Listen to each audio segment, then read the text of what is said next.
جنت کا جس کو اندازہ ہے کہ جنت کیا ہے تو وہ جنت کے لیے ہمیشہ اس کوشش میں رہے گا کہ وہ اللہ سے یہ دعا کر لے کہ یا اللہ مجھے مرنے کے بعد جنت عطا فرمانا. لیکن مجھ جیسا گناہگار شخص ہے اس کو معلوم ہی نہیں ہے، تو میں تو یہی دعا کروں گا یا اللہ مجھے تا قیامت اسی دنیا میں رکھنا، کیونکہ میں نے چکھا ہی جہاں کا مزہ ہے. لیکن وہ لوگ جن کو قرب الہی کا مزہ لگ گیا وہ جنت کو بھی ٹھکرا دیتے ہیں. وہ یہ کہتے ہیں کہ جنت نہیں چاہیے مجھے تو چاہیے. جن کو رب ملتا ہے وہ دنیا کو بخوشی اپنے ہاتھ سے چھوڑتے رہتے ہیں.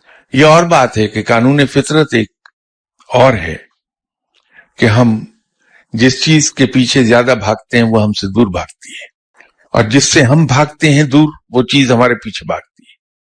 آپ کبھی آزما کے دیکھیے کہ آپ کسی فقیر کے پاس جائیے، اس سے کسی خواہش کا اظہار ہی مت کیجیے، آپ کے سارے کام از خود ہوتے چلے جائیں گے.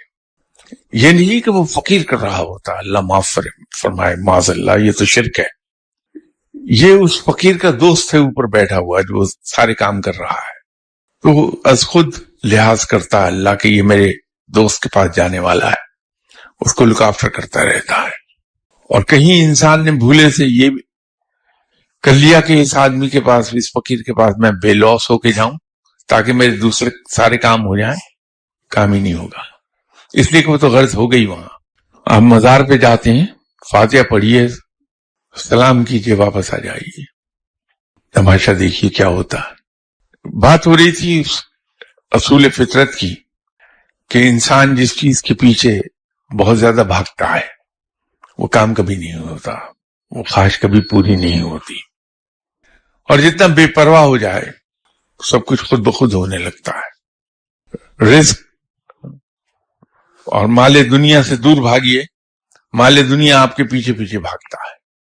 آپ مال دنیا کے پیچھے بھاگنا شروع کر دیجیے، یہ دور بھاگ جائے گا.